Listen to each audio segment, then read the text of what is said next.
कृष्ण की ये कहानी जरूर देखें। भगवान श्री कृष्ण की कथा।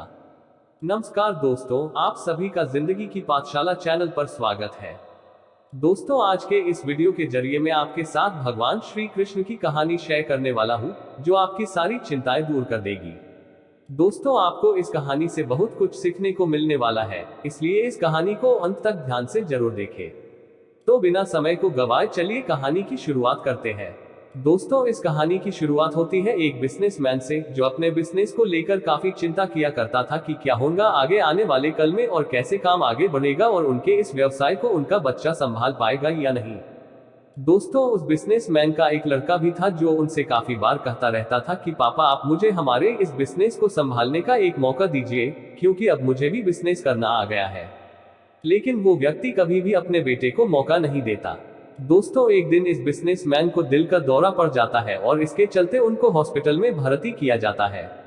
जैसे ही ये खबर उनके बेटे को पता चलती है, उनका बेटा दौड़ करके हॉस्पिटल में पहुंचता है। बेटा हॉस्पिटल में पहुंचने के बाद उसने ये देखा कि उसके पापा अब एडमिट है और डॉक्टर्स ने उससे ये कहा कि आपके पापा अब पहले से थोड़ा ठीक है और धीरे धीरे करके वे अब रिकवर हो जाएंगे। फिर उस लड़के ने अपने एक दोस्त को कॉल करके वहां पर बुला लिया।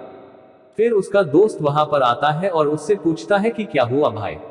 फिर उस बिजनेसमैन के लड़के ने अपने दोस्त से कहा कि मेरे पापा को दिल का दौरा आया है और उन्हें अस्पताल में एडमिट किया हुआ है।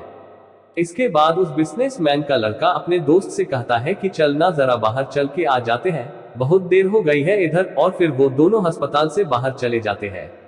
जब वो दोनों अस्पताल से बाहर निकले तब उनको एक आइसक्रीम वाला दिखाई देता है। फिर उस बिजनेसमैन के लड़के ने अपने दोस्त से कहा है कि भाई आ जाओ, आइसक्रीम खाते हैं।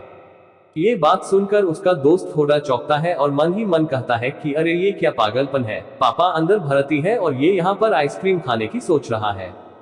फिर उन दोनों ने आइसक्रीम खरीद ली और वे दोनों आइसक्रीम खाने लगे। लेकिन उसका जो दोस्त था ना, उससे ये रहा नहीं गया और उसने अपने दोस्त से पूछ लिया कि भाई, मुझे समझ नहीं आ रहा है कि तुम्हारे बिजनेस का आगे क्या होगा और तुम्हारे पापा की तबीयत भी ठीक नहीं है और तू यहाँ आइसक्रीम खा रहा है, मुझे कुछ समझ में ही नहीं आ रहा है।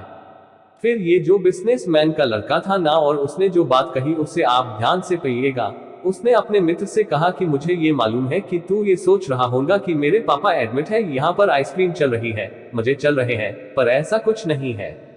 मैं भगवान श्री कृष्ण का बहुत बड़ा भक्त हूँ और उनकी दो बातें हमेशा अपनी जिंदगी में याद रखता हूँ।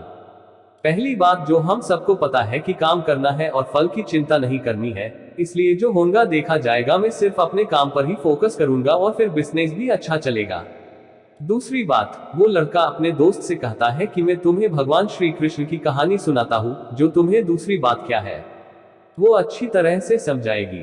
भगवान श्री कृष्ण की जो पत्नी थी, जिनका नाम रुक्मिणी था, उनको जब पहला बेटा हुआ था तो उसका नाम प्रद्युम्न रखा गया था।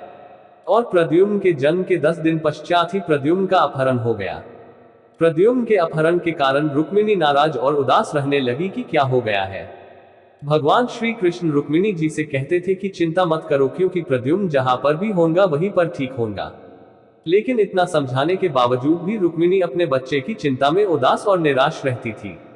और इस तरह चिंता करते करते रुक्मिणी जी के 18 साल बीत गए।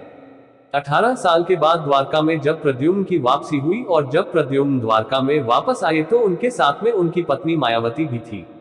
अब समस्या ये थी कि मायावती की उम्र प्रद्युम्न से 20 साल ज्यादा थी।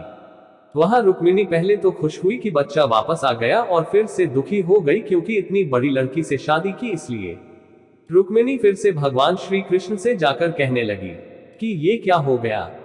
श्री कृष्ण जी ने मां रुक्मिणी जी से कहा कि जो हो गया है उसको स्वीकार कर लो और आगे बढ़ो और चिंता मत करो। लेकिन मां रुक्मिणी ये कह रही थी कि बड़ी लड़की से शादी क्यों कर ली और यही लड़की मिली थी क्या, और इस बात को स्वीकार नहीं कर पा रही थी। इसके कारण 8 साल तक मां रुक्मिणी जी दुखी और निराश रही और 8 साल के बाद रुक्मिणी जी ने यह स्वीकार कर लिया कि प्रद्युम्न ने जो यह शादी करी थी वो ठीक है और इसके लिए ज्यादा चिंता करने की जरूरत नहीं है, और उस शादी को उन्होंने स्वीकार कर लिया। दोस्तों, एक तरीके से मां रुक्मिणी जी ने अपने जिंदगी के 26 साल उदासी में बिता दिए। इस कहानी को खत्म करते हुए वो लड़का अपने दोस्त से बोला कि मैंने अब स्वीकार करना सीख लिया हुआ है, क्योंकि भगवान श्री कृष्ण जी कहते हैं कि जो हो रहा है उसे स्वीकार कर लो, जिंदगी अपने आप सहज हो जाएगी। दोस्तों, ये छोटी सी कहानी जो हमें दो बड़ी बातें सिखाती है, और यही बातें मैं आपके साथ शेयर करना चाहता था कि हमारी जिंदगी में जो कुछ भी घटता है उसे स्वीकार करना सीख लीजिए और फिर जिंदगी अपने आप सहज हो जाएगी।